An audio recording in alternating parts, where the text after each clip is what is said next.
चलिए एक और उदाहरण लेते हैं जिससे हमें मान्यताओं के परीक्षण और परिणामों के परीक्षण को अच्छी तरह से समझने का मौका मिलेगा। और मैंने जानबूझकर ये एग्जाम्पल और ये उदाहरण जो है सो फिज़िकल वर्ल्ड, भौतिक जगत से मैंने लिया है, इकोनॉमिक्स के बाहर का है। क्योंकि हमारे देश में क्रिकेट बहुत ही फेमस है, तो हम एक एग्ज़ाम्पल लेते हैं सचिन तेंदुलकर का, जो कि बड़े ही महान क्रिकेट खिलाड़ी थे। तो और उनके बारे में मेरा कोई उद्देश्य उनको हार्म पहुंचाना, उनके छवि को हार्म पहुंचाना नहीं है, जस्ट समझने के उद्देश्य से ले रहे हैं। हमने कभी सुना था कि वो क्लास 10 की परीक्षा में उन्हें कुछ प्रॉब्लम्स का सामना करना पड़ा था। तो हम ट्राई करेंगे समझने का कि अगर सचिन तेंदुलकर की बैट बॉल पे बड़ी ही अच्छी पकड़ थी, अगर बॉलर बॉल फेंकता था तो उसे बड़ी अच्छी तरह से घुमा के मार देते थे। बट अगर हम सचिन तेंदुलकर कैसे मारते थे, कैसे बॉल को हिट करते थे, अगर इसका अध्ययन करना चाहेंगे तो न्यूटन के गति के सिद्धांत को हमें समझने की ज़रूरत होगी। प्रोजेक्टाइल मोशन, जिसे हिंदी में हम प्रक्षेप्य गति भी कह सकते हैं, को समझने की ज़रूरत होगी। हम कह सकते हैं कि सचिन तेंदुलकर को परहैप्स इन थ्योरेटिकल नॉलेज की कमी थी, बट स्टिल वो ऐसा कर पाते थे। सो अगर हम एक सिद्धांत बनाते हैं और सचिन तेंदुलकर से पूछते हैं कि जिसमें प्रोजेक्टाइल मोशन और न्यूटन्स लॉ ऑफ मोशन की बात होती है, तो वो हाँ या ना कुछ भी कह सकते हैं उसके बारे में कि हाँ ये सही है या गलत है।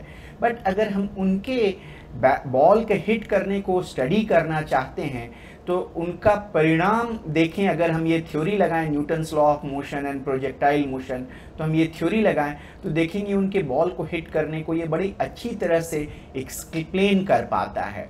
तो इसी संदर्भ में हम अप्रत्यक्ष तरीक़ों का ज़्यादा इम्पॉर्टेंस है प्रत्यक्ष तरीक़ा की जगह पे, क्योंकि लोगों को बहुत बार ये चीज़ पता नहीं होती, वो खुद कर रहे होते हैं और उन्हें पता नहीं होता है। इसलिए अप्रत्यक्ष तरीक़ा रिजल्ट्स को देखते हुए किसी थ्योरी को सत्यापित करता है, और जो कि बड़ा ही अच्छा स्टाइल है करने का, और हम लोग इसी पे कंटिन्यू करेंगे।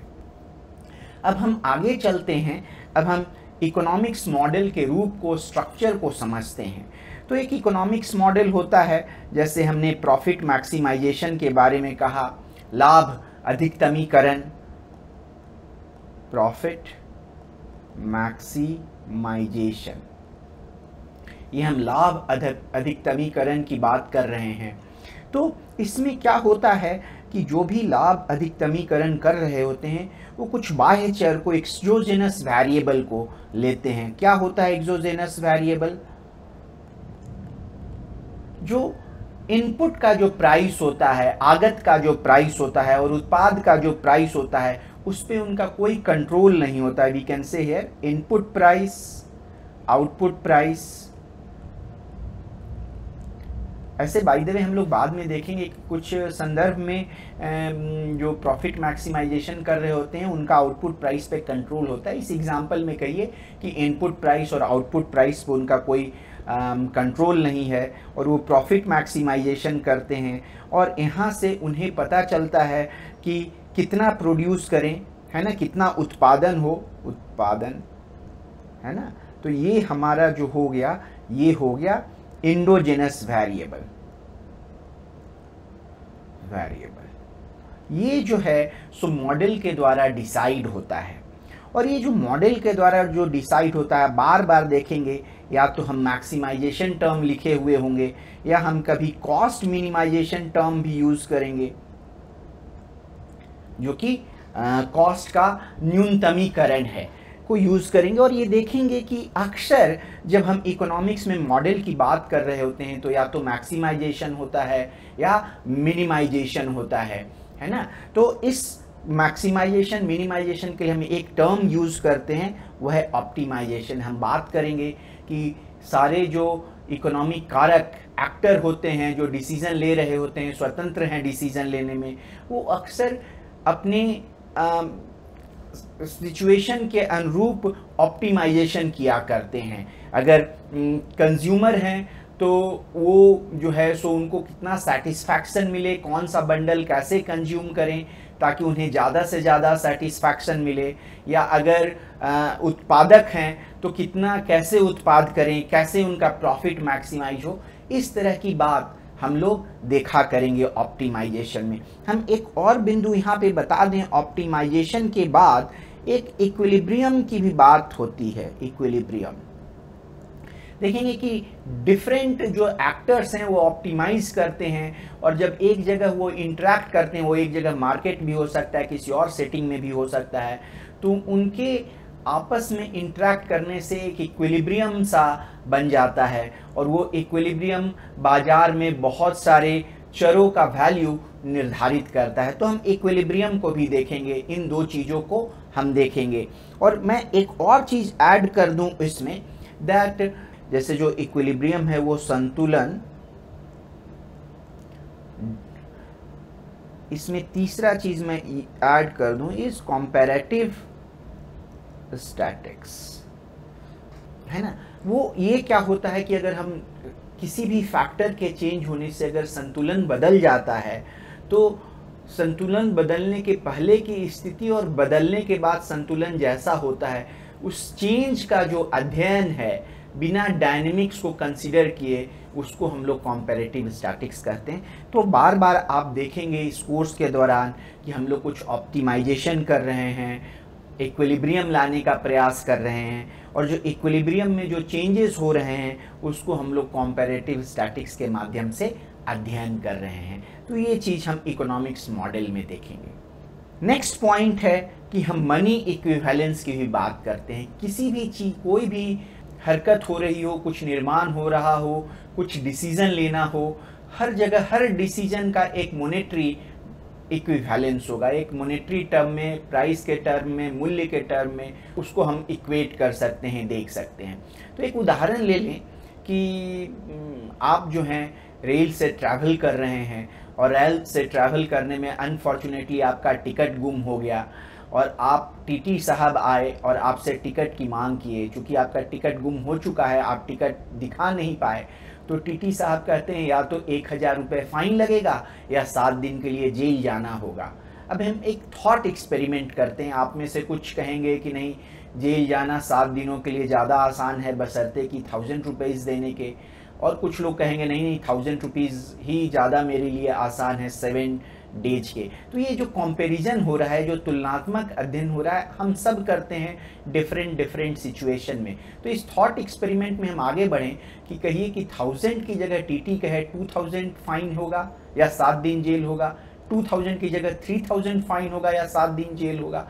आप में से सब किसी न किसी पॉइंट पे रुक जाएंगे। कोई 5000, कोई 10,000, कोई 20,000, कोई 25,000, कोई 200 पे ही कहेगा कि नहीं फाइन देना ज़्यादा अच्छा है। तो जिसमें आपका डिसीजन जिस लेवल पे बदल रहा है, वो 7 दिन जेल जाने के बराबर का उसका मूल्य है। तो हम इकोनॉमिक्स में इस मूल्य निर्धारण हमेशा होता रहता है, ये चीज़ हम देखेंगे। हमारा अगला पॉइंट है अन्य बातों के समान होने पे। एक लैटिन टर्म है जो कि इकोनॉमिक्स में यूज होता है, उसको पढ़ते हैं सेटेरिस पारिबस। इसको हिंदी में कहेंगे अन्य बातों के सामान्य होने पे। जैसे हम प्रॉफिट मैक्सिमाइजेशन की बात कर रहे थे, लाभ अधिकतमीकरण की, तो ये बहुत चीज़ों पे डिपेंड करेगा। ये ना प्रॉफिट जो है ना, ये डिपेंड करेगा कि इनपुट जो आगत का मूल्य क्या है। कहिए कि आगत का मूल्य W से बता रहे हैं, आगत का मूल्य क्या है। P पे डिपेंड करेगा, ये उत्पाद किस मूल्य पे बिक रहा है, ठीक है। ये ऑल्सो डिपेंड करेगा कि जो पूरक वस्तुएं हैं या स्थानापन्न सब्स्टिट्यूट या कॉम्प्लीमेंट्री गुड्स जो हैं, उनका प्राइस क्या है।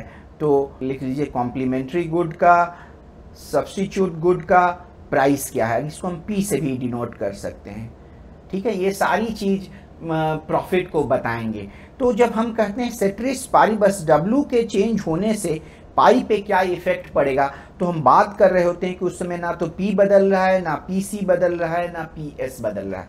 हम सिर्फ इसी W के कारण, W में हुए चेंज के कारण पाई में चेंज का अध्ययन करते हैं सेटेरिस पारिबस के तहत। इसमें अन्य बातों के सामान्य होने पे ऐसे अन्य बात चेंज नहीं हो रहा है, इसका एजम्पशन हम लेकर के चलते हैं। इन रियल लाइफ में ये टेस्ट करना बड़ा ही मुश्किल है, क्योंकि बाजार में ये होता है कि बहुत सारे फैक्टर्स एक साथ चेंज हो रहे होते हैं। आप हमारे कहने से, आप जैसे साइंस में देखिए, ये बड़ा आसान है कि अगर हम एक पेंडुलम है और उसके लेंथ को वैरी करते हैं और हम देखना चाहते हैं कि ओसिलेशन होने के टाइम में कितना चेंज होता है, तो हम पेंडुलम के लेंथ को, लंबाई को अपने अनुसार घटा बढ़ा सकते हैं।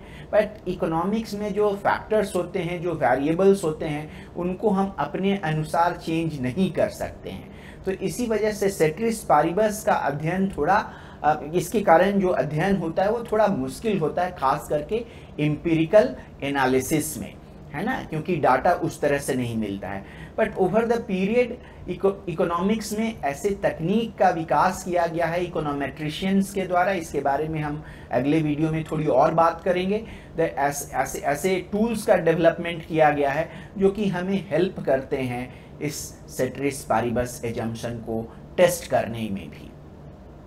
और ये बात हम पहले भी कर चुके हैं, मान्यता की जगह परिणाम की महत्ता है। मान्यता तो कभी कभी बड़ा मुश्किल सा लगता है कि हम ऐसा एजम्पशन क्यों कर रहे हैं, और एक हमेशा एक प्रयास होता है कि हम अपने मॉडल को रियलिटी के और पास ले जाएं और पास ले जाएं। बट कभी कभी ये बड़ा ही प्रॉब्लमैटिक हो जाता है, क्योंकि रियल वर्ल्ड तो खुद ही एक तरह का मॉडल है और हम चाह करके भी अपने मॉडल को उसके पास नहीं ले जा सकते हैं। हम तो प्रयास यही कर रहे हैं कि हमारा मॉडल सिंपल हो और इतनी कॉम्प्लेक्सिटी उसमें ना हो, ताकि हम ये अध्ययन कर सके।